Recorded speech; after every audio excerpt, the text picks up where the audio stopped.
I did like the way that they played it out. I think that T1 obviously had a strong comp, but I do think as it got later and later onto the game, it's more and more difficult for their comp to actually function. We could see that it was tough for them to actually close the gap and get in on the back line. The double exhaust meant a lot for G2. And by the end of the game, they had 2 Zonies and a Seekers on their carries. And there's just no good targets left for T1. So really nice game one here from G2. Very back and forth. Let's see if they can keep going. We move into the second set of picks and bans that we've had. As we see the Jason, the Orianna already taken away by G2. Last time they followed that up with a Vi. Sivir added to the bans from T1 alongside the Nautilus and Akali they banned in game 1. They also banned the Poppy in game 1, so that's another switch that we've had, but it's the same old story from G2. Yep, we'll see if G2 continue to try to cook here in the top lane. BB the Vayne, I think, really did pay off pretty big time. He did die a couple times here and there, but he was such a threat in these fights, right? And I do think having these multiple threats against a comp that is so adept at just one-shotting one person really was critical. They had good spacing in the team fights, spreading out, not allowing T1 to ever catch their carries grouped up. Faker going to get his iconic Ryze, though, which is going to allow T1 to play more towards the side lanes than I think we saw last game, where it really was kind of dominated by G2, obviously, with BrokenBlade, having the backup, being able to play through those sides on the Vayne, and it is going to be a Bard here for Labrov. I mean, it's terrifying to give Bard over to Keria, and also Keria's answer to Bard has been Camille, which is already played. So those are 2 pretty big points in G2's favor for grabbing this Bard. I do love looking at Faker's stats from time to time. Can you guess how many Ryze games he has all the time? 17 million. 101. I was close. It is the 15th of all the games he's ever played competitively. So 1 in every 15 games he's brought out this Ryze. It will be matched by the Syndra. G2 would usually look towards the Anivia or the Cassio as answers. You can also look to Talia, but Caps had a great Syndra performance just a couple of days ago. Yeah, and it's very interesting, right? Because we are seeing some of these traditional counters already were taken away in the first game, right? Camille, the traditional carry answer to that Bard. Instead, he brings out the Pyke. And as you said, Anivia and Cassio, traditional answers to Ryze, but those were both played in game 1, so we see the Syndra. So we kind of see that evolution. What else is in the bag for these players? And there are very few players I do trust on the Pyke. Keria is absolutely one of them, going to be paired up with that Mel. So back to the mages for back-to-back games. But G2 did get a win, hey, with Hans playing AD carry, with him playing that Ezreal, even though it was against that Ziggs, which has been so incredibly strong, it feels like, throughout MSI. Oh yeah, the Ziggs can be so powerful. The Mel as well, incredibly strong, especially in Peyz's hands. It does make me wonder whether the Syndra would ever be flexed down to the bottom lane for Hans Summer. He isn't a big mage player. He doesn't usually bring it out, but there's always that possibility. I have a question for you. I don't know if you've seen this interaction, because I haven't actually seen it myself. If you rebuttal the Syndra ult, does it get all of the orbs, or does it count them as individual spells? Oh. Because that's actually pretty big, right? I'm not actually sure how that works. Yeah, I'm not sure. I know with Silas, if you seal it, you get 3 orbs, but I don't know exactly with Mel, but we'll see. Yeah, because that'll be an interesting interaction, right? Because not only do you take less damage that way, but if you reflect every orb of the ultimate, if that counts as that, that one spell that you're fully reflecting, then it's also super dangerous to use your ult, right? Yeah. So will be interesting to see how that works out. Rebuttal is a very tough spell to play around, and a lot of playmaking here for G2. We have both the Bard as well as the Pantheon. They can attack side lanes so heavily. So some great answers to Faker, who's going to be split pushing, you have to assume, later on in the Ryze. And we are seeing T1 here still giving respect that it could be a Yone top, that it could be a Syndra bot. They're taking away, some of these lanes here. They're not taking it as a given that the Syndra is going to be mid or that the Yone couldn't go top. Yeah, I think it's smart overall to assume flexibility from both sides of this draft. There's the Poppy taken away by G2, and we'll see where T1 decide to go with their final ban, as they already have their bot lane shored up. Keria, the only player to win on Pyke here at this MSI. Pyke sitting at 2 and 3. Keria obviously with both those wins, and there is Na removed by T1. Very interesting. So, yeah, definitely respecting the chance of flex here. It is the Mbessa ban as well as that Poppy from G2. Poppy obviously such a good denial pick. I mean, you look at what G2 have been drafting for. They're clearly looking for a lot of playmaking. They're looking for these snappy engages. Poppy is something that can answer those incredibly well, so I think it is an intelligent ban. And T1, I think, just trying to set up some stability up on that top side. Lucian Bard is pretty interesting. I mean, Lucian we are seeing quite a bit of these days, but Lucian is almost in like Melio jail, right? For a long time it was Lucian Nami, and then it went to like Lucian Brahma for a little bit, and then Melio, and now we are kind of seeing the next evolution here. Of course, you're not going to have quite as powerful 2v2. You don't have that Melio passive interaction, which is so much of the early game power from the Lucian. But Lucian still can be a real threat and does have some pretty good mobility, some ways to actually deal with some of these problems. Interesting to see a Gnar ban into Yorick. That seems bizarre to me because Yorick is usually picked into Gnar. Yeah, because you can chase him down with the Morning Mist and your ghouls just continue to chase him, and then he can't really control his Mega Gnar as well. So we'll see. I said that one's a bit of a head scratcher for me. Yeah, I totally agree with you. As we'll see T1 round out their comp with jungle here. Naafiri is the lock for Oner. Okay, some aggression. Teams up really well with the Mel if she can land her searing brilliance and then have the golden eclipse coming down at the same time as the Hound's Pursuit is there for the follow-up. You do so. This is the hardest counter for Yorick top, man. I hated playing into this when I was doing my Yorick top challenge. Okay, so I will say, I don't agree. Yeah, I know you don't. We are entirely on opposite sides of the coin here. So, I think that Cho'Gath is a good matchup into Yorick, but there are ways to play around it if you're an experienced Yorick player. You literally just do not summon your ult and you make him hold his feast. Sure. Because the interaction that makes this so advantageous is rank 1 of the Maiden can be basically one-shot by the feast and you get a feast stack, right? But a lot of times in pro, people are not comfortable with Yorick players. They don't play it a lot, so they just auto-summon it. You can play the lane without your ult, and then as soon as he feasts, then you can summon your ult, and then you have that cooldown duration to actually play with it pre-6. Once you're level 11 and above, the matchup does really start to swing more towards Yorick because Cho'Gath can no longer one-shot it. So I want to see if Doran actually knows the interactions. If you just hit 6 and you summon your Maiden insta and you let him have a free stack every time it's up, then that is not going to go very well for you. But you can win in the 1v1 without your ult. You can just fight, and if he ever uses his ult, then out comes the Maiden, and now you have that kind of little bit of breathing room. So I do think it is a good pick into Yorick. I think that it is a great denial pick into some of these squishy engaged champions. If you're Pyke or Naafiri and you go in and you get silenced before call to pack, you can just get one shot. Does a lot. I think that is really kind of what I'm looking at. I see it as an answer, not as a counter, personally. I 100% understand that, and I think perhaps that shows the difference between our top lane skill levels. I am Emerald in top lane, Master in support, but not good in top lane, and you are usually Master Plus, let's be honest, in all the roles. As SkewMond steps forward and is met by Oner and Doran. Caps coming in, looking to land a Dark Sphere, doesn't quite connect. As Hans Summer has gone for the Doran's Helm first on the Lucian. As you said, it's not as good as the Lucian Melio because Lucian's passive was updated for heals and shields. So you'd still be able to get the extra damage from the Light Slinger. You can still get it with the Caretaker Shrine and with some immobilization. If you land a Cosmic Binding, you are still going to get that extra damage.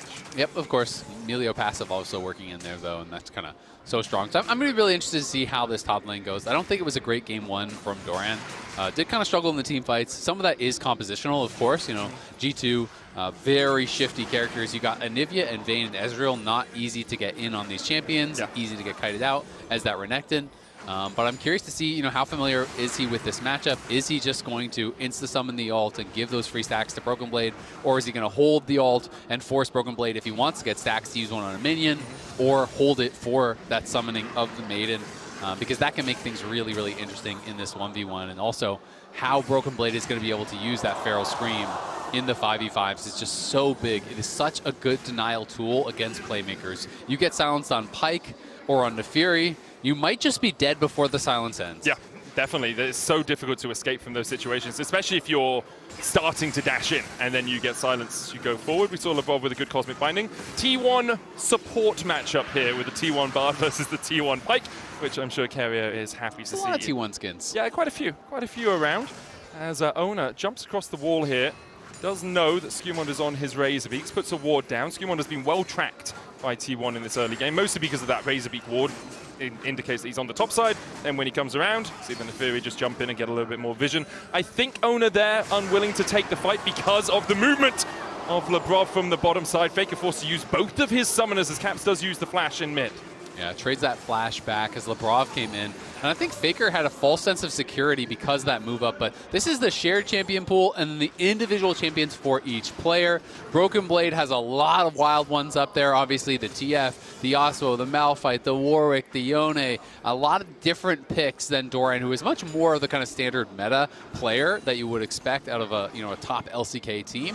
And I do like that BrokenBlade has these different styles of champions in his toolkit, and Keria recently passed Faker to become top all-time in the assists internationally, and now he's the first ever to reach 2,000. That is which incredible. Is Caps really also cool. passes Canyon for 5th most assists ever internationally with 1,298. So I'm sure he'll be looking to pick up a few more in this game. But Keria, I mean, the guy is just the GOAT support, right? If Faker didn't exist, I think you'd start to have conversations as to whether he is just the greatest, right? I think there's so pesky though.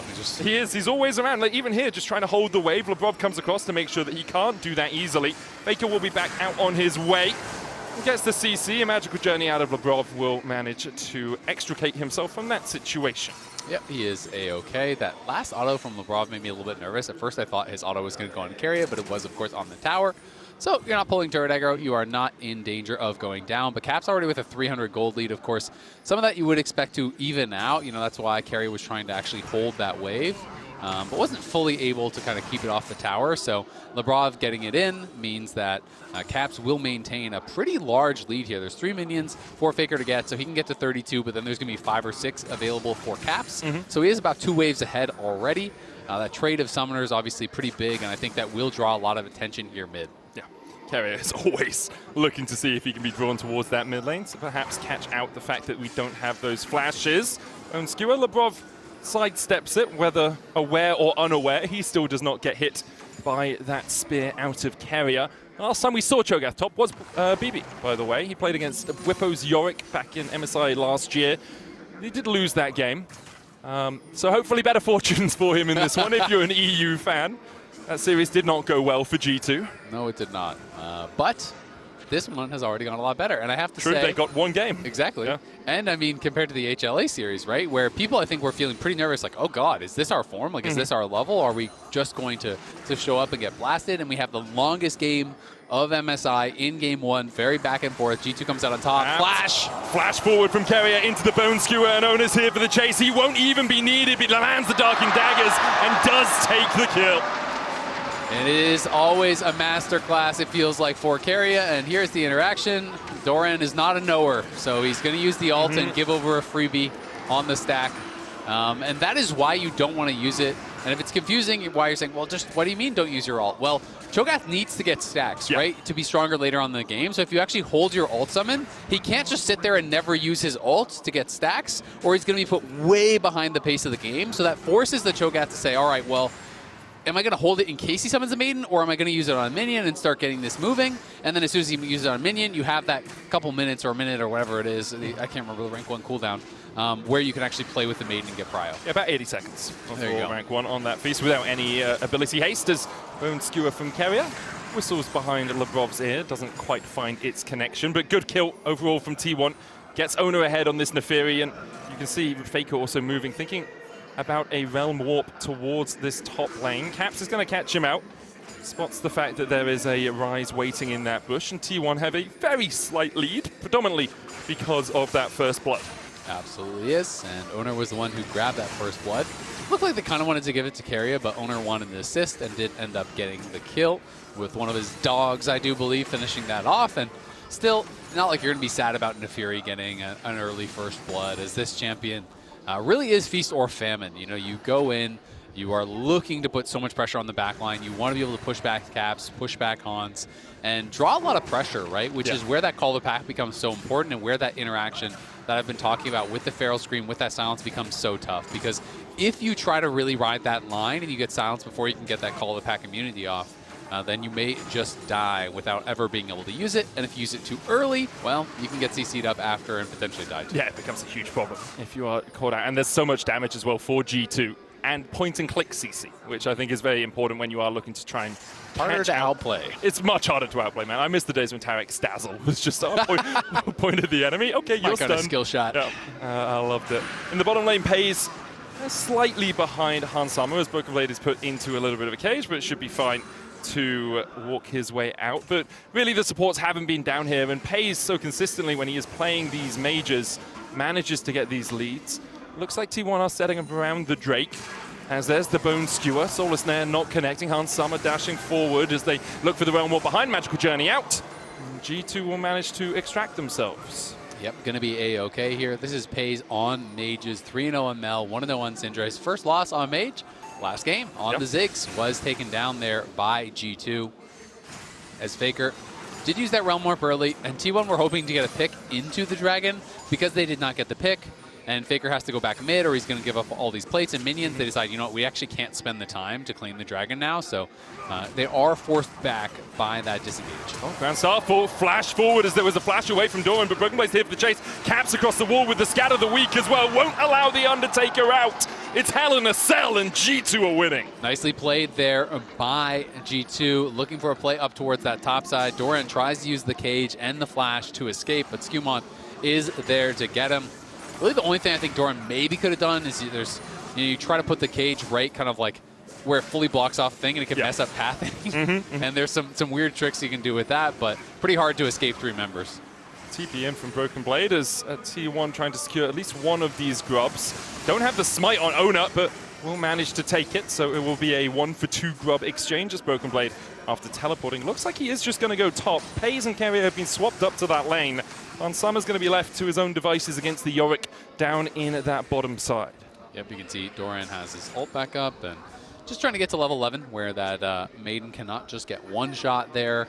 Well, it's not true one shot, but close to one shot by the Feast. Close enough that it doesn't really matter, as that Bone Skewer just I did go between the minions, which I think does show just how good Keria is at the pick, managing to weave it through there, but BrokenBlade didn't step too far forward. Currently at 3 stacks on the Cho'Gath. 10 stacks is where you get the really increase, like every time you ult and feast something, you get increased range on your ultimate as well. And 10 stacks, it's the maximum increased range it can be, which can help in fights. Like Cho'Gath doesn't have a gap closer, that little bit of extra range can really help you. Yeah, you are. It is tough at times for sure. And you get 6 of those stacks just straight up from the minions. And then, of course, you can get it on epic monsters, dragons, barons, heralds, things like this, as well as champions if you do get that last hit. So going to be trying to stack that up as best he possibly can, already up to 4 stacks. So I love when Cho'Gath players are just pressing the button. Like you shouldn't just sit there and wait and wait and wait for this like potential all-in that might come. You need to get stacks. It is so much of your power later on.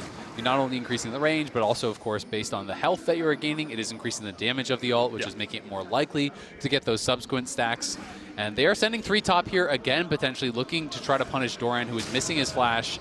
And he knows it, so he will be able to back off, but that is going to cost them some plates. That is going to cost them some minions. Doran's TPing to bot lane tower. They're they're going to put the Maiden down and immediately try and race this. 2 grubs to 1.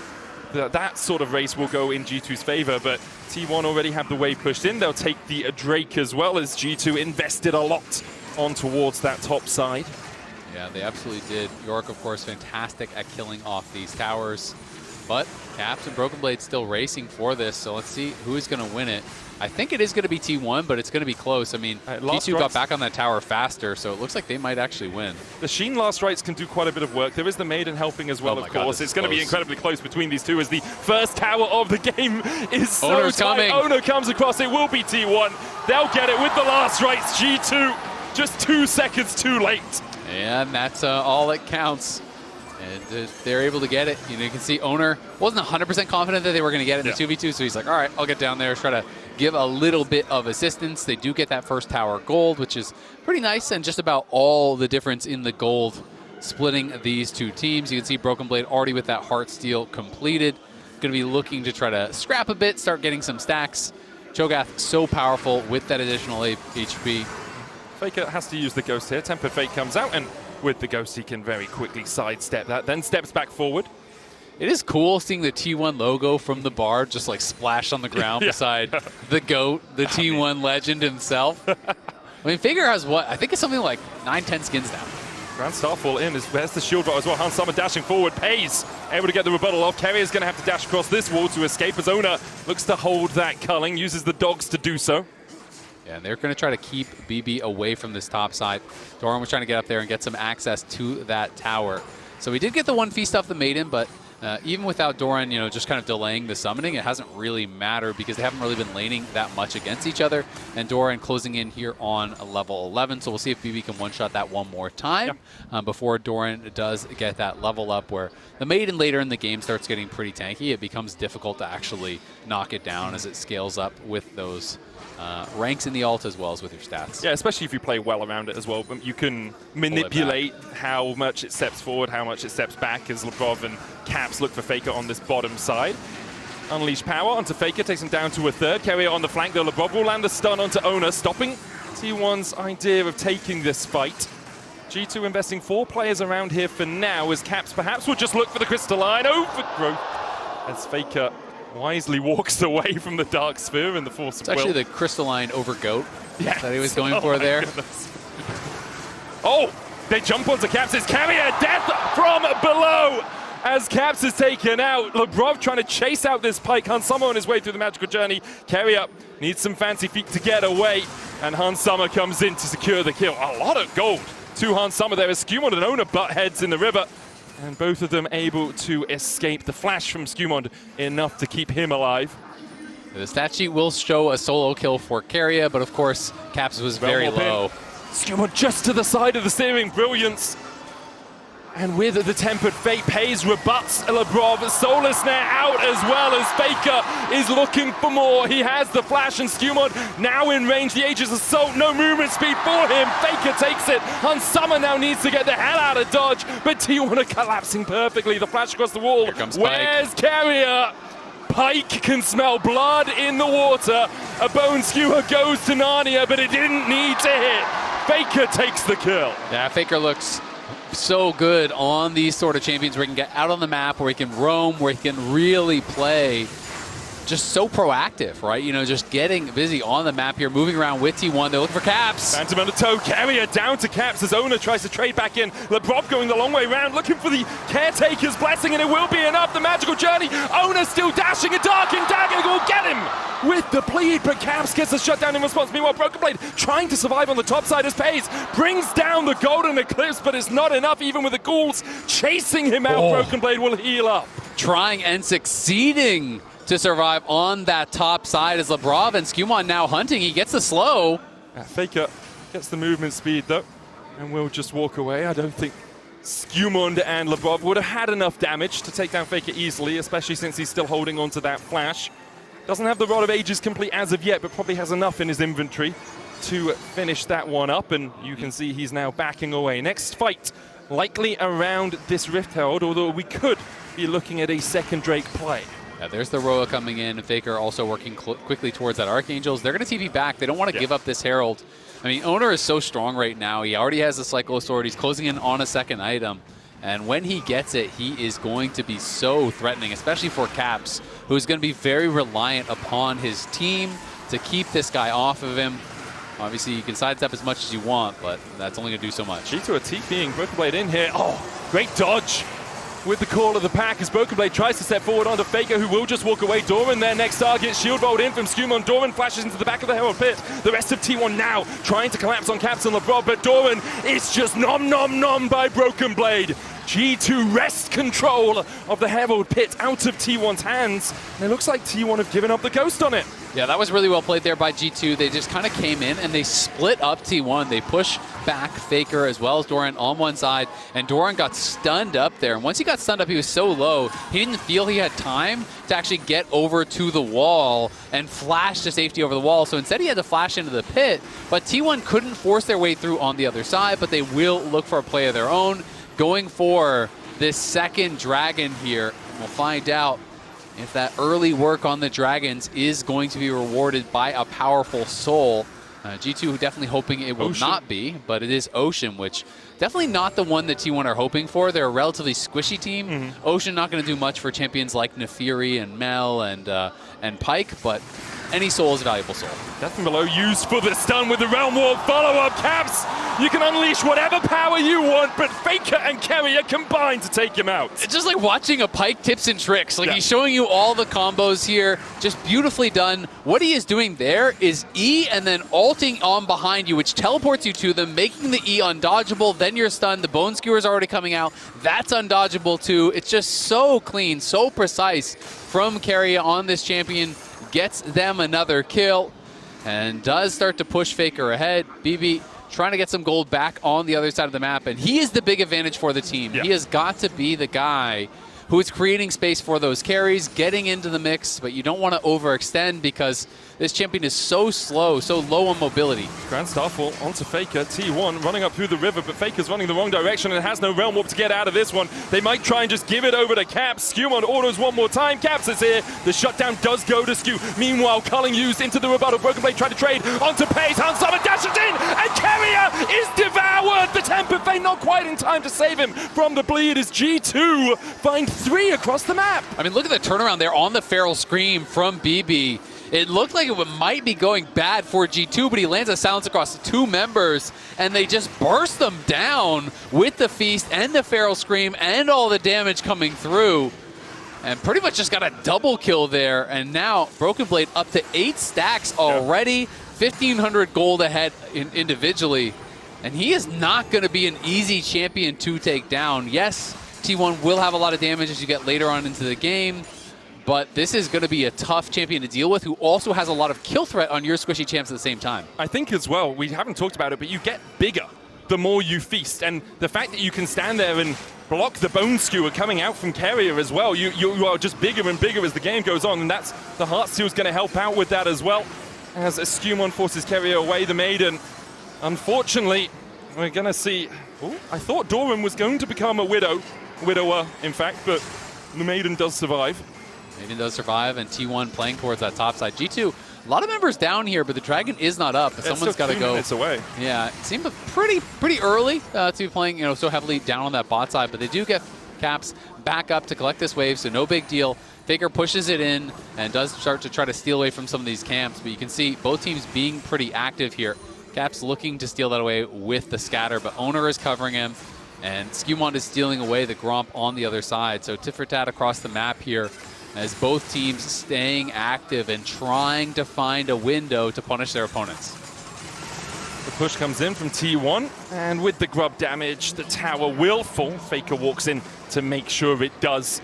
That's the mid-tier 1 taken for T1. They're third of the game, only 2 for G2 right now. Gold basically even, but again, you have to look at where it sits. Like, Faker is 800 gold ahead of Caps right now. 2 items complete, Rod of Ages, 4 stacks on it. That's you saw what was the ooh for? IE just got bought. IE did just get bought for as a second item, so that is a bursty build. That's a big ooh. That is an ooh, because if you get silenced as Keria or Oner, I didn't mean to interrupt you there. I thought you would just keep going past my ooh. It was such an emphatic ooh. Yeah. I was like, oh, I've missed something really important, and I'm glad we stopped so that you could highlight the fact this Infinity Edge has been bought. It's pretty cool. Yeah. It's ooh-worthy, in my opinion. I agree. And we'll see. I mean, because he doesn't have to go in towards like Naafiri or anything like that. This is heavy AD. This is a ton of upfront damage, upfront burst. And it is a scary, scary, scary game to be Keria, to be Doran, even Peyz. I mean, you're so reliant on rebuttal. If you get Feral Scream flashed by BrokenBlade and you're silenced, well, you don't have that. You might just be dead instantaneously. So it's going to be about the execution here, as you can see G2 dropping Herald mid, trying to pressure. Faker still pushing bot for now. Does have the Realm Warp. Maiden pulled back with the force of will. Taken out with the charge from the Herald, and even with the Dark Perception, SkewMond still able to get away. Look at Faker coming up. He's going to have the Realm Warp, but look at Doran. He has nothing left. Another charge here. It's Caps riding the Herald towards the tower there. The plates, rebuttal out. Faker still waiting to see if he can come across with the Tempered Fate hitting, and Peyz with no escape.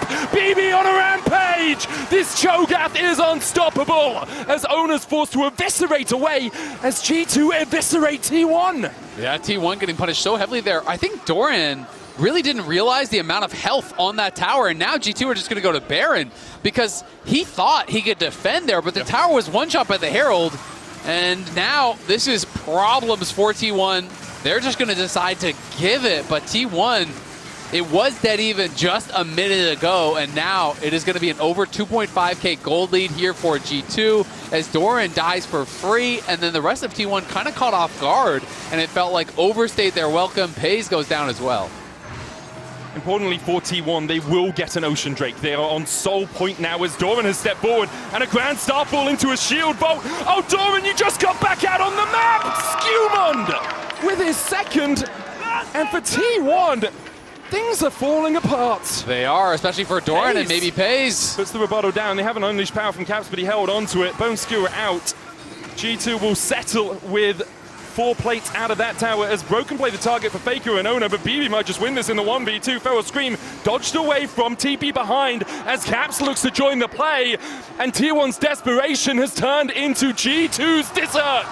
Caps comes across, Oner out from the unleashed power, a realm warp out from Faker, the Scream. Not quite in time to keep him around as he had some earbuds in or something. He's going to be able to get out of there, but still, that is not much of a win to have one person survive when you were going for a 2v1 play on the other side of the map, after you just lost Baron, after you just lost your mid lane tier 1, almost your mid lane tier 2, and BrokenBlade is just comically tanky at this point. SkewMond's behind Peyz. Has to flash away from the Temper Fate. TP coming in from BrokenBlade as T1 are very much on the back foot. They've been hit by a jab and a haymaker. Can they get back off the camper? Because right now, it's looking like G2 with this Baron push are gonna go to about 5.5k ahead. The Red Bull Baron power play, still 90 seconds remaining on it here as Zale. The gold exploding. I mean, you never want to count T1 out, but this game is starting to look very, very grim for them. Doran has been completely useless on this Yorick. Really put down and not able to do anything in these team fights, and they just can't get past the Cho'Gath. I mean, look at him. He's just standing in their face, tanking all the damage while tower after tower dies. Doran's still pushing top, and we can see it in the Coinbase gold grind. Massive lead for BrokenBlade. Oner's trying to threaten something, but T1 at least clear out that wave and buy some time for Doran to get some towers. Good damage from the Spell Flux out of the Ryze. It was bouncing onto Hansama, onto Caps, and BrokenBlade can't block that.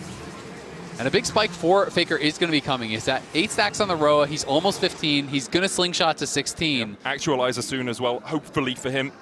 And that would be very, very important. But you can see 3 items done for Hans, 3 items done for Caps. BrokenBlade miles ahead of where this Yorick is. And they have the damage to follow it up, and they have the playmaking tools. They have the ability to engage, and they have the ability to deny a lot of what T1's carries want to do. This Fed Cho'Gath just creates so many issues because you can't ignore him or he'll kill you if you just walk into melee range of him. If you spend the whole fight kiting, well, Caps and Hans and SkewMond are going to kill other people on your team, so it just becomes so tough for T1, and that is why we are seeing these hit-and-run tactics. That's why they're going to the side lanes, trying to find some way. We need to get a pick before we go to a 5v5. They're looking for a pick with the Bone Skewer, but Hansama wisely backs away from it. For T1, they do have that small sliver of hope. In 2 minutes, Ocean Soul. If they can win a fight around that, get the soul, they start to get back into the game. I don't think it's a game-winning fight, but it's very much a first step on the ladder towards success. It's something that could help to equalize for sure, right? You know, and as we touched on earlier, I don't think it's the best soul for their comp, but any soul has a lot of value, period. The difficulty is 50-50 should not go in your favor against level 3 Feast. True. You know, that is really, really hard. And the 5v5s have just looked tough for them. So they need to find a way to get in, to claim vision. But when you're looking at the mini-map right now, this is just nothing. The furthest up wards for T1 are back here. Like, that's kind of what they got, right? They have no vision outside of their base on the dragon side of the map. So instead, they might just use the pressure of that soul to say, all right, we're going to make a play elsewhere. We'll send maybe 2-3 top, try to overload, force for an inhib, force for a response where maybe we can punish you, because I just don't know how they're going to actually get over to that dragon realistically. I very much agree. Incredibly hard for them as Labrov steps forward. Bone Skewer just short of clipping him. Oner does manage to take away the Gromp. G2 will push up through the top side. Baron also up in about 90 seconds time. Well, you can see SkewMond moving bot. They're actually pinging assist down towards that Yorick. They're going to go with Hans and Skew and try to pick off Doran. Doran wisely backs away. I have seen Yorick's outplay. I will say a 2-item Yorick into a 2.5-item Pantheon and a 3-item Lucian would be tricky. It's a tough outplay. That would be tricky. I think that puts you more in the realm of misplay that you're hoping for. Yeah. But it can happen for sure. I mean, if you ignore the ghouls, if you ignore the Maiden, they put out a lot of damage. Yorick does have those abilities to make some magic happen in a side lane, but has been tough. And you can see T1 still not getting over there. So I think the call is just to give up the dragon And the question is, how does G2 manage this? Do they send multiple members to defend the side lanes? Do they just send one and try to solo it out? And it looks like for now, it is just BrokenBlade basing for top, but now they're going to try to look with more potentially. He was definitely nervous that more members were coming. Yeah, Oner is coming across here to see perhaps if he can find a steal. Quarter of the pack will jump him out of any CC possibilities, but in the end, G2 do get the Ocean.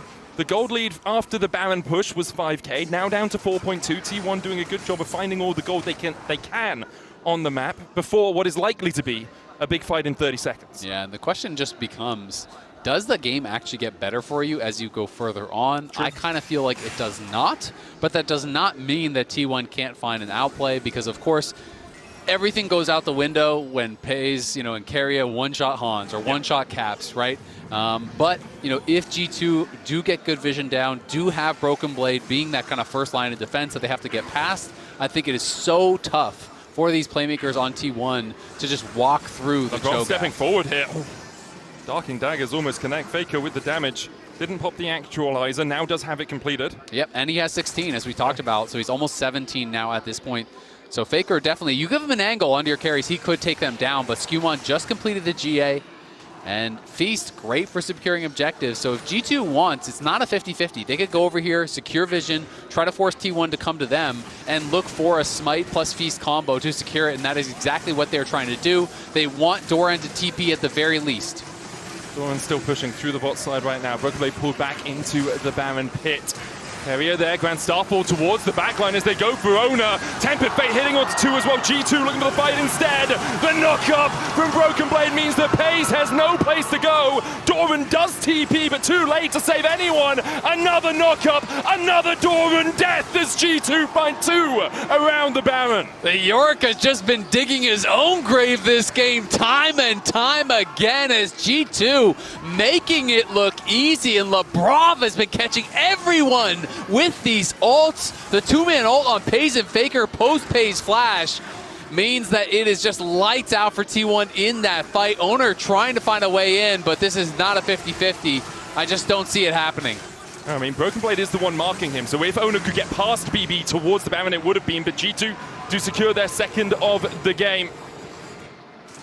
Yep, and Faker down towards that bot side was briefly the only one with the gold. He was up 2 gold on Caps before he took that wave. But look at the advantage now for G2. The Soul has been stopped, the second Baron has been taken, and it is big leads on much more consistent champions on the side of G2. It's much easier to play out the fight to get value on a Bard, on a Pantheon, compared to the under-level and very poor Keria and Oner. Keria is level 10. Cho'Gath is level 18. Mid lane is level 17. Yeah. Keria is 3 levels down on Labrov. So in the best of times, it's hard to play Pyke in the late game. In times like this. Bone Skewer onto BrokenBlade. Rupture coming down. There's a Solar Snare for the follow-up. And Faker's here from the side trying to machine gun down this Cho'Gath. But Faker realizes there's only one big dog here as BrokenBlade's going to force him away. The Temper Fate hits the backline and G2 pounce.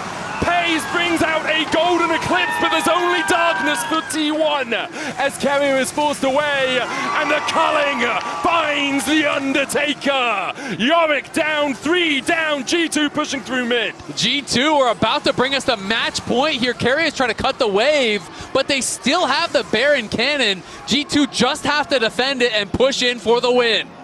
BB is absolutely massive.